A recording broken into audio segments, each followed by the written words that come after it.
Alors, bonjour à tous.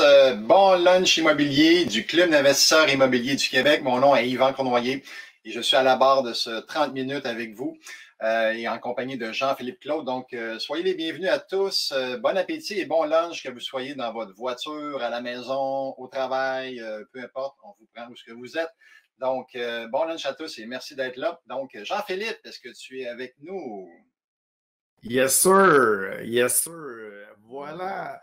Ben oui, avec plaisir, comme toujours. Un général. Ça va être le fun, là. On a fait quelques lives plus spécialisés ces derniers temps. Il y avait des questions plus générales qui étaient posées. Donc là, c'est le temps. On ouvre la machine et c'est avec plaisir qu'on va répondre à tout ça.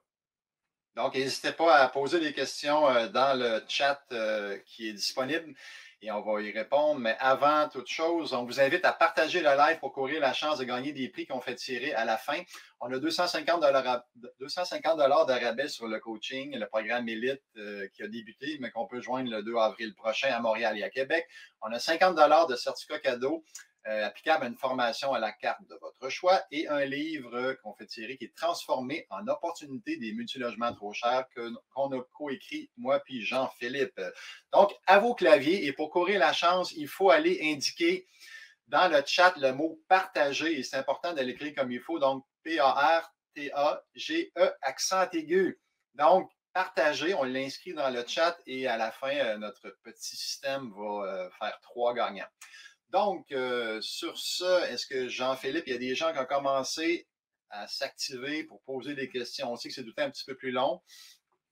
S'il n'y en a pas, j'ai une question pour vous, les amis à la maison, en tout cas, qui sont là. On aimerait ça savoir qui a fait le coaching ou non. Savoir si des gens qui sont du coaching ou des gradués qui nous suivent encore ou c'est tout, la plupart des nouveaux. Donc, n'hésitez pas à l'écrire dans le chat.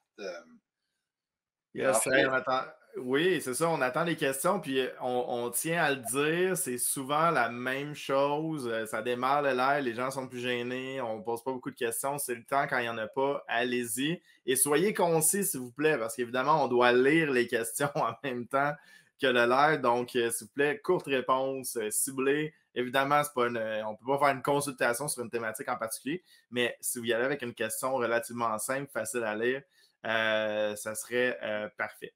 Il y a Jacinthe qui part le bal, Yvan ici. Donc, Jacinthe qui dit la définition d'un parc immobilier est deux immeubles ou deux adresses ou un duplex fait l'affaire. Je sais qu'on avait reçu Guy là, la semaine dernière, donc je ne sais pas si tu veux y répondre, Yvan. Ça va être deux adresses différentes. Un duplex, oui, deux numéros de porte, mais ça, c'est un seul immeuble. Donc, un immeuble, c'est vraiment comme un bâtiment, là. OK? Donc, c'est ça la réponse, tout simplement. Ça prend deux immeubles et non un duplex ne fera pas l'affaire, selon moi, qui n'est pas un spécialiste, mais logiquement, ça prend deux immeubles séparés, là. OK? Exactement, exact, pour avoir des déplacements, etc. Puis en passant, on tient à le dire, hein, les lives, on les fait évidemment le midi, mais ils sont toujours disponibles en rediffusion sur la page Facebook du club. Donc, si vous voulez aller voir les trucs que notre bon ami Guy nous a donné la semaine dernière, vous pouvez aller écouter le live en rediffusion sur la page. Ensuite, on avait une question en fait de mise de fonds. Comment démarrer? En fait, là, je sais qu'elle est très très longue, là, la question d'Angelica, mais ça serait quoi un bon moyen pour démarrer? Là, donc, la fameuse question des mises de fonds et tout ça en immobilier. Là, on pourrait peut-être entamer une discussion là-dessus, Yvan. Donc, est-ce que Ah ça serait ouais. des conseils pour quelqu'un qui commence? Ben, Angelica, dépendamment de la grosseur de l'immeuble, mais si tu commences, sûrement, tu vas y aller avec une maison, un duplex, un triplex, donc un petit immeuble. Il y a une belle technique qu'on parle souvent qui est, dans le fond, la remise en argent ou la remise en espèces. Donc, tu vas acheter, par exemple, un duplex et tu vas pouvoir passer par un assureur hypothécaire, par exemple la SCHL, et en passant par un assureur hypothécaire, tu vas pouvoir mettre 5 de mise de fonds pour ton duplex. Et tu vas aller voir une institution financière qui fait la remise en espèces ou la remise en argent. Et dépendamment de l'institution financière, ils vont te remettre entre 2 et 7 du prêt qu'elles te font. Donc, si tu empruntes, par exemple, 300 000 et tu vas voir la RBC, pourrait te remettre en argent 7 de 300 000, donc 21 000 que la RBC va te remettre. Fait que si toi, tu mets 5 de mise de fonds et tu reçois 7 en échange d'un taux d'intérêt plus élevé, parce que les banques ne font pas de cadeaux, évidemment. Donc, le taux d'intérêt est plus élevé, mais elles te remettent 7 donc tu sors de chez le notaire avec une en poche. Hein, tu reçois plus que qu'est-ce que tu mets comme mise de fonds. C'est une très belle façon de débuter en immobilier. Fait que je ne sais pas si tu peux bonifier là-dessus, Jean-Philippe. C'est la plus belle école que vous pouvez pas faire avec ça, c'est de débuter duplex, triplex, quadruplex. Vous allez apprendre à gérer des problèmes de locataires, vous allez avoir des problèmes de bâtiment, et vous n'êtes pas surmené, là. Vous achetez pas, je sais que notre ami Charles-André qui a acheté 64 logements d'un coup, mais disons que c'est plutôt rare. Les gens vont souvent y aller plutôt avec un duplex, triplex, quadruplex. Et en plus, on a l'avantage fiscal qu'on peut faire si c'est votre première propriété, que vous avez l'intention d'aller y habiter. Vous pouvez utiliser le régime d'accession à la propriété, le RAP, qui a été monté à 35 000 $. Donc, vous pouvez déposer là, le temps des REER, j'allais dire, et malheureusement, il est terminé de quelques jours, mais c'est de déposer dans les REER. On reçoit le retour d'impôt, puis on peut utiliser cet argent-là pour aller acheter la maison. Donc, en plus, on vient chercher une déduction fiscale. On doit le rembourser dans le futur, mais ça vous aide à partir. Donc, les paiements qui sont moins élevés, le régime d'accession à la propriété, le fait que ça soit plus petit, les remises en espèces, bref, tout s'enligne pour débuter avec un duplex, triplex, quadruplex, vraiment. Puis en plus, après ça, on obtient une expérience. Là, on peut aller dans le plus gros. Puis dans le plus gros, par exemple, là, il peut y avoir des partenariats qui se forment.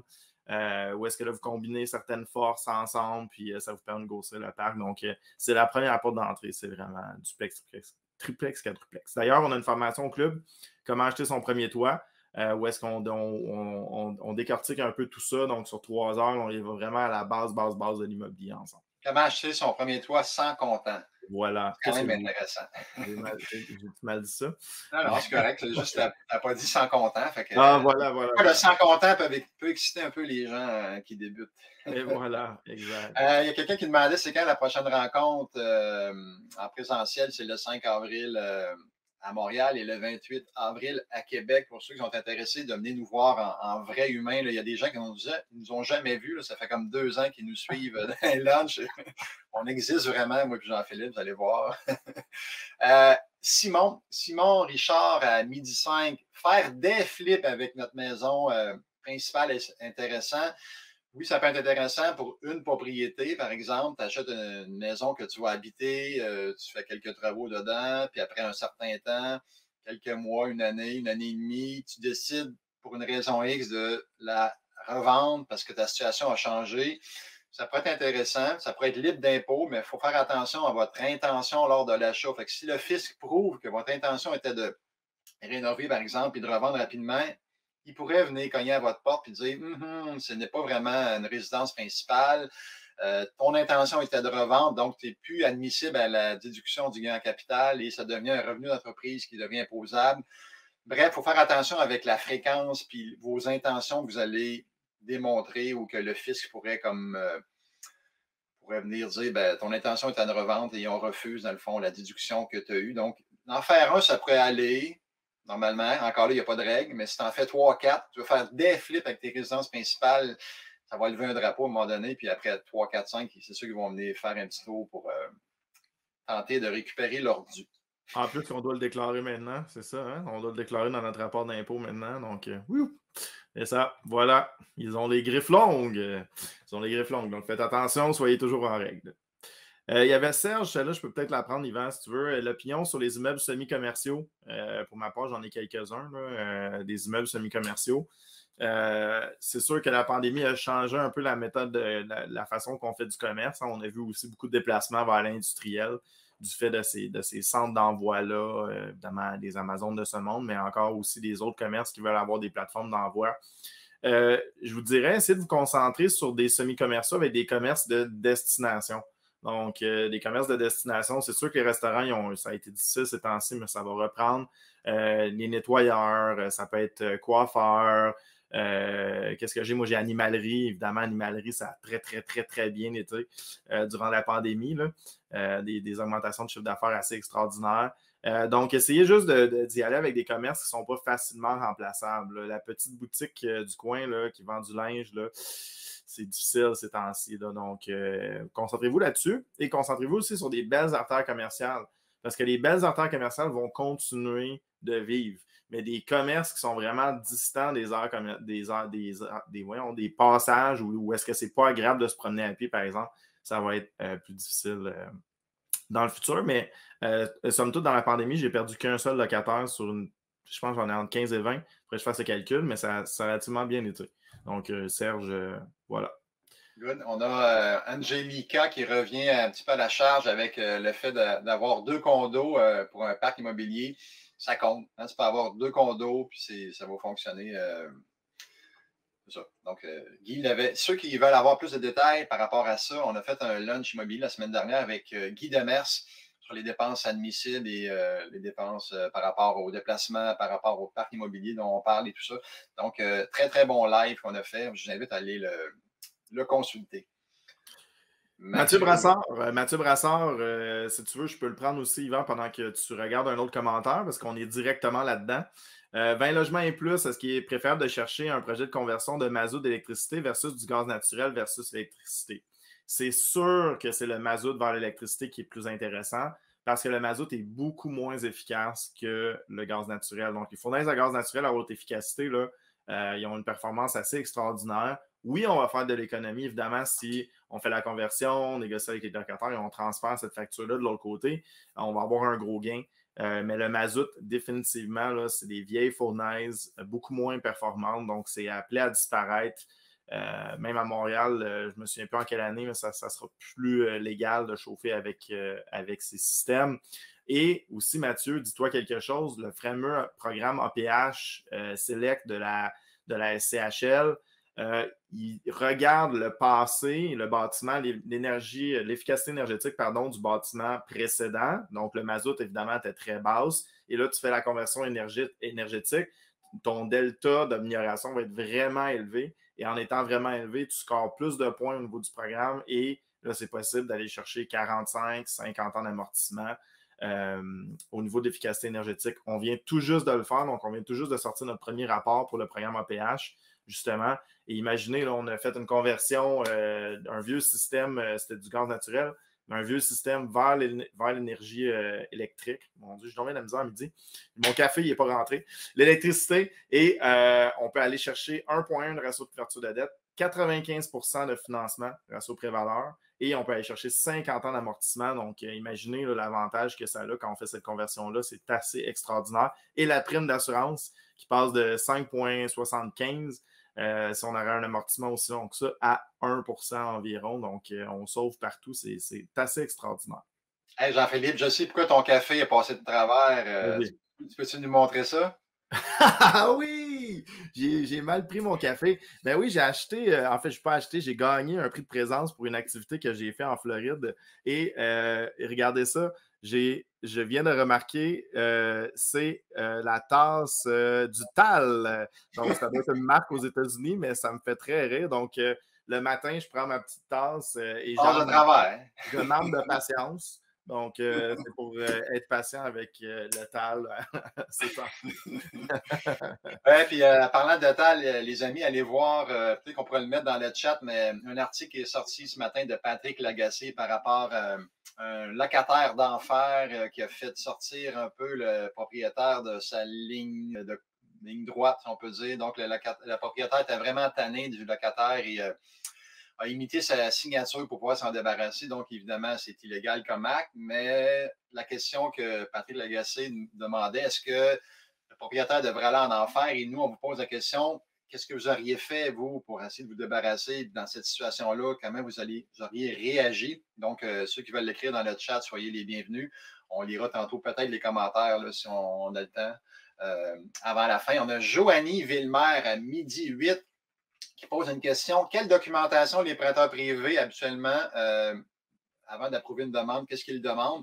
Évidemment, chaque prêteur privé va demander les documents qu'il veut bien demander, mais habituellement, ça se résume aux mêmes documents que l'institution financière va demander. Donc, votre bilan, votre rapport d'impôt, votre bureau de crédit qui va sortir, le listing de l'immeuble, votre preuve de mise de fonds, peut-être votre date de naissance dans certains cas pour aller faire des plumitifs sur quel genre de personne que vous êtes.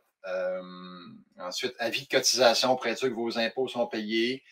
Jean-Philippe, est-ce d'autres choses qui te viennent à l'esprit que tu te fais demander par des prêteurs privés?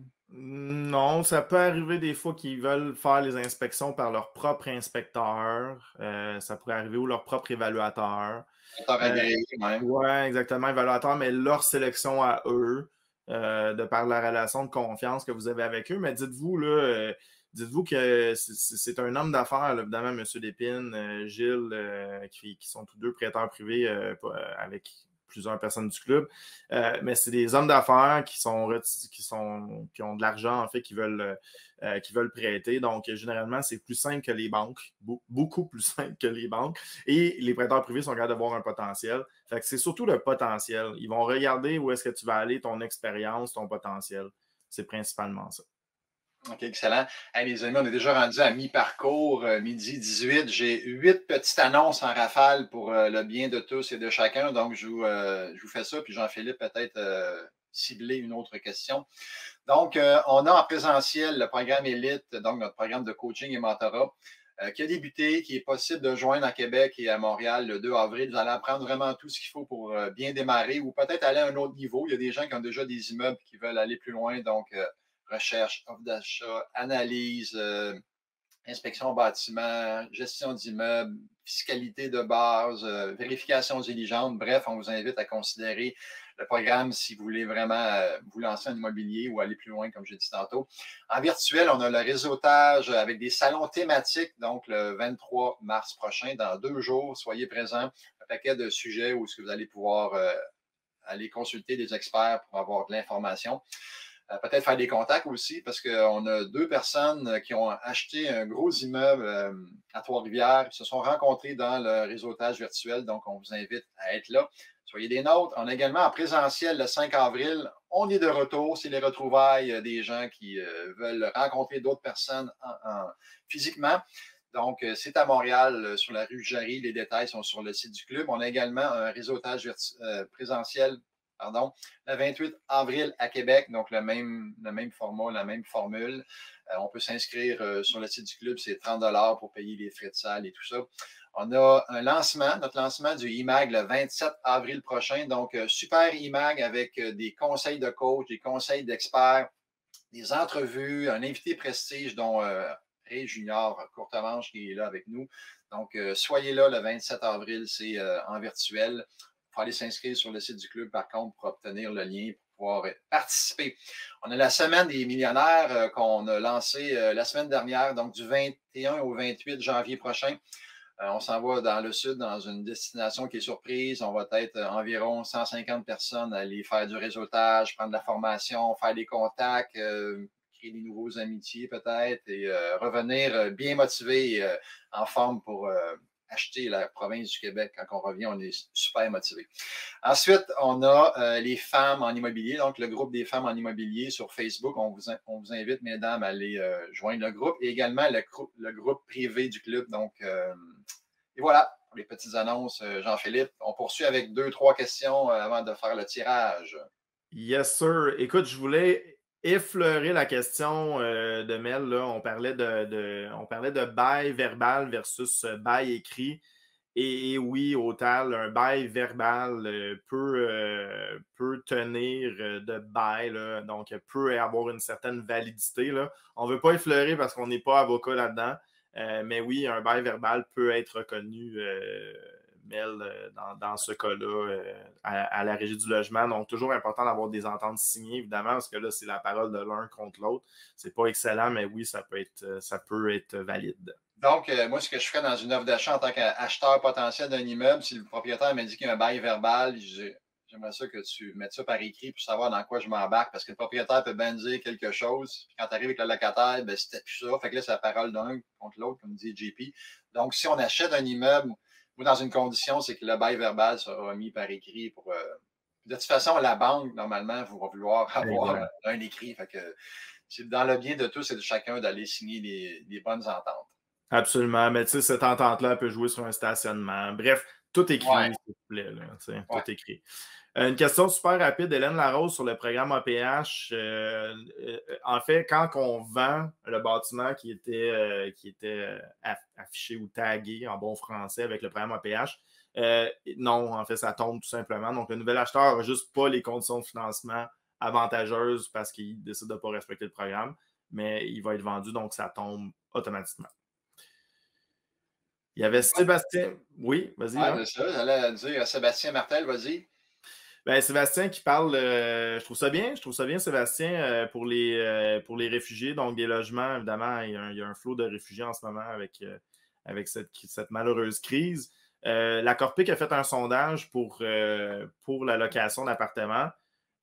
Si tu veux mon avis à moi, nous, on a répondu, puis on est très, très ouvert à faire ça. Je sais qu'on veut pas faire du bénévolat avec les locataires actuels, mais c'est tout simplement de donner, comme on choisit de donner quelque chose, mais on choisit d'offrir des logements. Donc, nous, on a proposé. Puis, tu sais, ça fait partie de... Personnellement, moi, ça fait partie de mon esprit de redonner. D'ailleurs, on peut faire une petite parenthèse, un petit aparté là-dessus. Mais on était très, très fiers. Dans un logement dans Notre-Dame-de-Grâce, on a fait un partenariat avec Rêve d'enfants et l'hôpital Sainte-Justine. Puis on a un logement qui est offert aux familles dans lesquelles ils ont des enfants malades. Donc, c'est un gros problème de transport pour les familles des enfants malades. Donc, ils vont à Sainte-Justine. Parfois, ils habitent à Sherbrooke. Donc, dans notre rénovation, on a offert un logement. Donc, c'est tout à fait correct d'offrir et de redonner à la société. J'encourage fortement ça, Sébastien. Donc, si jamais tu veux ouvrir tes logements aux réfugiés, ben écoute, bien à toi. Bravo pour ton geste. Je vais bonifier par contre, Jean-Philippe, ta réponse est excellente, mais je dirais que ça dépend du nombre de logements que vous avez. Quelqu'un qui a un duplex puis il fait ça avec un Ukrainien, ben, oui, il va faire du bénévolat, mais quelqu'un qui a 300 portes, si je prends un de mes logements, de mes 300 portes, mettons que ça a moins d'impact sur, le cash flow. Peut-être le nombre de portes que vous avez va influencer la donne aussi. Là. C'est libre à vous, en fait. C'est comme de... Allez-vous donner un logement à 2000$ ou un 2,5, mettons, dans un sous-sol? Je ne veux pas trop être péjoratif, mais ça va dépendre du type de logement que vous allez aussi offrir. Oui, absolument. Ben, c'est le choix. C'est le choix, c'est ça, c'est l'ouverture. Mais pourquoi pas signer une entente avec un bail avec, mettons, 3 mois gratuits, puis ça continue par la suite. Donc, vous louez un logement, vous donnez une certaine gratuité, puis vous y allez par la suite avec un logement, le temps que la famille se stabilise, par exemple. Donc, ça pourrait être quelque chose d'intéressant. Simon, midi 10 est revenu à la charge. Combien qu'on peut faire de flip sans que le gouvernement vienne cogner à notre porte? Il n'y a pas de quantité. Là. Tu achètes une maison, 200 000, tu la revends 3 mois plus tard à 400 000, ça se peut qu'il y ait un drapeau qui soit levé dans l'ordinateur, parce qu'ils ont des bases de données, tout ça. Ça se peut qu'après ton premier, il y ait un drapeau qui soit levé là, parce qu'il y a un grand écart puis c'était rapide. Mais, si tu as acheté une maison, tu l'as gardé 1 an et demi, tu l'as vendu 5 000 de plus, bah, il y a plein de gens qui vivent cette situation-là. Donc, ça va dépendre des traces que tu laisses. Fait qu'il n'y a pas de réponse. Ça peut être 1 puis ça peut être 5, là, ça peut être 8. Ça va dépendre des situations. D'ailleurs, si Simon, je ne sais pas si tu as fait le coaching, mais si tu as fait le coaching, je t'invite d'aller dans le groupe secret où il y a 2500 gradués, aller poser la question. Peut-être Richard Damour, Guy Demers ou d'autres personnes vont pouvoir bonifier mon commentaire. Fait qu'on est rendu à midi et 10 dans les questions, même s'il est rendu à 25. On a un peu de retard. Oui, c'est ça, quand on vous dit des écrits tôt, c'est ça qui est important. Marie-Josée qui disait 2 nouveaux 6,5 qui ont été convertis de locaux commerciaux. Donc, est-ce qu'on a le droit de fixer le logement? Oui, en fait, c'est des nouvelles unités là, de ma compréhension. Donc, c'est des nouvelles unités. Nous, on a fait ces conversions-là dans la merveilleuse ville de Saint-Hyacinthe. Puis, effectivement, le logement, il est neuf. C'est un logement qui n'existait pas. Il a été créé. Donc, oui, vous avez le droit d'utiliser la règle du 5 ans. Et aussi, juste te dire, Marie-Josée, fais attention, TPS TVQ, quand on fait la conversion commerciale à résidentielle, il y a de l'autocotisation qui est impliquée là-dedans, donc juste faire attention avec ça. OK. Vu qu'il était 26, on va quand même procéder au tirage, puis on prendra peut-être une question ou deux par la suite. Question que ça ne se termine pas sur un tirage, ce beau live-là. Donc, premier prix qu'on fait tirer, c'est 250 $ de rabais sur le programme Élite. Donc, plusieurs personnes ici l'ont fait, dont Marie-Josée, qu'on vient de répondre à sa question. Même elle l'a partagé, je viens de voir son nom passer. Fait que peut-être qu'elle se mérite 250 $. Non, c'est Joey Pepper. Donc, pour réclamer ton prix, Joey, tu contactes notre adjointe administrative au service à la clientèle au numéro de téléphone que je vais donner sous peu. Sinon, on va le mettre dans le chat.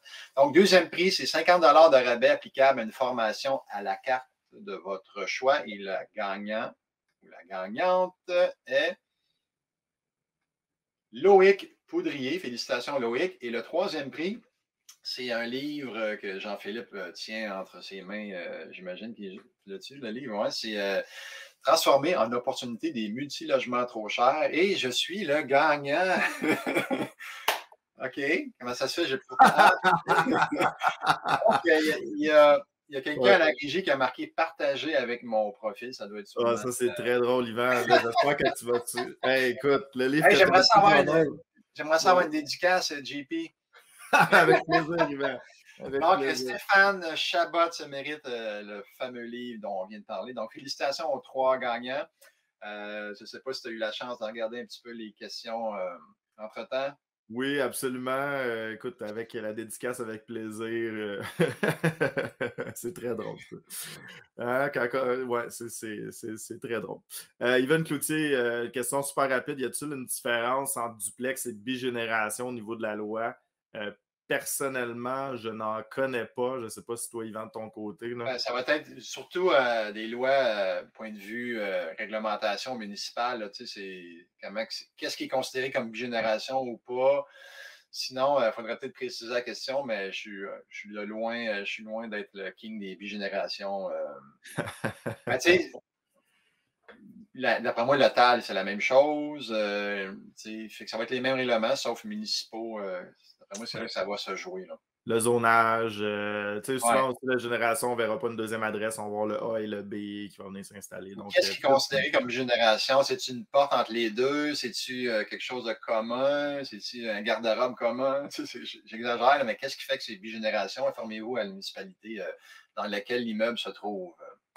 Il y en avait une pour toi, Yvan, tu avais déjà parlé des transferts de fonds, les cartes de crédit, les marges USA au compte canadien, comment ça pourrait fonctionner. OK. Le crédit canadien, c'est une chose, mais le crédit américain, c'est une autre chose. Hein. Equifax.ca au Canada et Equifax.com aux États-Unis ne communiquent pas ensemble. Donc, vous pourriez aller aux États-Unis, vous cherchez des cartes de crédit comme j'ai fait. Vous avez une adresse, donc un petit boîte postale. Vous avez un numéro de téléphone que vous prenez sur Skype, qui évidemment, vous allez le prendre dans la même ville que votre adresse. Et vous allez demander des cartes de crédit sécurisées. Donc, vous allez donner un dépôt, ils vont vous émettre une carte et là, vous allez commencer à l'utiliser et bâtir votre crédit américain. Et si vous faites bien les choses, au Canada, il y a plusieurs dizaines de cartes possibles, mais aux États-Unis, des banques, il y en a avant le crash en 2008, il y en avait, je pense, c'était 10 000. Il y en a peut-être 5 000 maintenant, mais bref, il y a des milliers de banques prêtes à vous émettre des cartes. Donc, si vous faites bien les choses, allez monter des limites de cartes de crédit assez élevées et éventuellement pouvoir prendre l'argent transféré par un portefeuille virtuel, l'argent de là-bas, vous le mettre dans votre compte de banque et trouver des mises de fonds ou vous en servez comme mise de fonds pour acheter vos immeubles. Mais soyez très, très, très prudents et vigilants parce que on joue avec des taux d'intérêt assez élevés dans certains cas. Il faut bien faire les choses, hein, c'est aux États-Unis, pas comme au Canada. Donc, soyez vigilants. Si jamais vous voulez plus de détails, peut-être rentrer en contact avec moi, puis je verrai si j'ai la chance de vous en dire un petit peu plus. C'est un cours qu'on donnait à l'époque. On va le ramener peut-être éventuellement, là, mais pour l'instant, on ne le donne plus. Mais c'est une information de base que je peux vous donner ce midi. Good. All right. On avait. Mon Dieu, j'ai perdu ma question, j'ai trop bougé. C'est la clause G. Voilà. Excusez-moi. J'ai retrouvé ma réponse. Il y avait Yasmine, la question typique, classique. À partir de quel moment faudrait-il s'incorporer? Question classique. Est-ce que tu veux y aller, Yvan? Tu veux regarder d'autres Il n'y a pas de bon moment. Il n'y a pas de bon moment, Yasmine. Ça dépend de ta situation, ça dépend de tes objectifs, de ce que tu fais comme projet aussi. Donc, ça, on t'invite à consulter un fiscaliste de ton choix. Sinon, il y a Richard Damour, avocat fiscaliste, qui enseigne au club, qui est coach, qui vient en passant, qui va être ici dans un lunch le 4 avril prochain.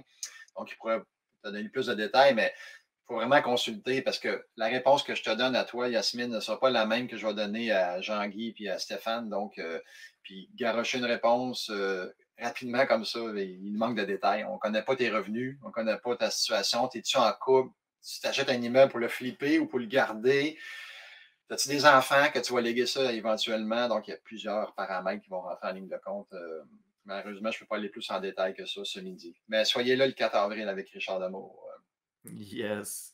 On va Il y avait... aussi sûrement parler de MAPA, la mise à part de l'argent. Donc, comment rendre des intérêts non déductibles pour les rendre déductibles et évidemment sauver des milliers de dollars en impôts. Donc, ça promet. Peut-être ça va être le sujet principal, comme ça peut être une question que vous allez pouvoir poser, mais Richard va être là. Soyez là. Une petite dernière, Jean-Philippe, il est quand même rendu 32. Ouais, ben il y avait, sans que ça soit une question, Simon Fortin, les nouvelles règles, écoute, on a eu vent de ça, là, ça touchait beaucoup les plex, là, le gouvernement canadien commence à s'inquiéter de la surchauffe immobilière, donc les investisseurs, au niveau des plex, pas dans le multilogement, là, mais au niveau des plex et des maisons, là, ça commençait à jaser un petit peu de ça. Il y a des oui-dire aussi sur la clause de justement la clause du nouveau logement qui durait 5 ans pour les nouveaux logements. Donc là, ils parlent peut-être de la réduire à 3 ans. Donc là, malheureusement, on perdra un peu, mais c'est vrai que 5 ans, c'était quand même assez long. C'était un bon bénéfice qu'on avait au niveau d'une construction neuve. Là, ils parleraient peut-être de le réduire à 3 ans. Donc, ça serait de ce recours-là. Et sinon, la dernière, pour le classement de factures, est-ce que vous avez une application? Nous, on utilise QuickBook. QuickBook, souvent, on prend la photo de la facture, on la rajoute, donc ça va relativement bien. Sinon, tous les logiciels de gestion immobilière, mais pour la facture même, c'est difficile. J'avais vu d'autres personnes prendre des photos puis envoyer ça dans un dossier où est-ce que là, le dossier c'était à payer, par exemple, c'était payé. Donc, on peut faire une gestion de dossier. Mais sinon, QuickBook est quand même assez le fun à ce niveau-là. Je ne sais pas de ton côté, Yvan. C'est la comptable qui s'occupe de ça. Ça, c'est bon. C'est scanné, puis c'est elle qui classe ça. Mais là, je viens de voir peut-être quelqu'un a usurpé mon identité à midi 21. Je viens de voir qu'à midi 21, j'ai marqué partagé en grosses lettres. Ce n'est pas moi. Donc, je me demande qu'est-ce qui se passe. Mais Trop bon. populaire, Yvan. Trop populaire. Trop populaire. Good, hein? Jean-Philippe, as-tu un petit mot de la fin avant que je fasse celui du club officiellement? Non, ben, ça fait toujours plaisir. La prochaine fois, là, on essaie de tout répondre. Là. On scrolle dans les commentaires, évidemment. Ça fait toujours un plaisir d'en faire un général de temps en temps. La prochaine fois, dépêchez-vous, midi 1, midi 2, même quand c'est le random du début. Posez tout de suite vos questions, comme ça, on va garder les répondre dès le début. Sinon, tout un plaisir. De mon côté, je ne sais pas si vous êtes au forum québécois sur l'investissement multirésidentiel. J'ai toujours de la misère avec ce maudit thème-là, mais je vais y être conférencier dans la journée, donc juste avant la soirée mensuelle du soir. Donc, ça va être une belle journée d'immobilier. Donc, je vais être présent. Je vais animer la puissance du mid-market. Donc, on se voit là possiblement de mon côté. Yes, yes. Puis d'ici là, prends-toi un bon café, là. Un bon café du Tal. Yes, un bon café du Tal. Nous, Jean-Philippe, on se revoit la semaine prochaine avec un invité surprise. Donc, on vous partage ça au courant de la semaine. Donc, merci beaucoup d'avoir été là, tout le monde. Messieurs, mesdames, merci d'avoir participé dans le chat en grand nombre. Donc, on se revoit la semaine prochaine pour un autre lunch immobilier. D'ici là, il y a le 23 mars, donc mercredi prochain, comme disait Jean-Philippe, la soirée virtuelle avec des salons d'experts au club. Donc, c'est dans Zoom. Donc, on vous invite à aller sur le site du club pour vous inscrire, obtenir le lien de participation. Donc, merci beaucoup d'avoir été là. Et sur ça, bonne semaine à tous et restez go, go, go. À bientôt.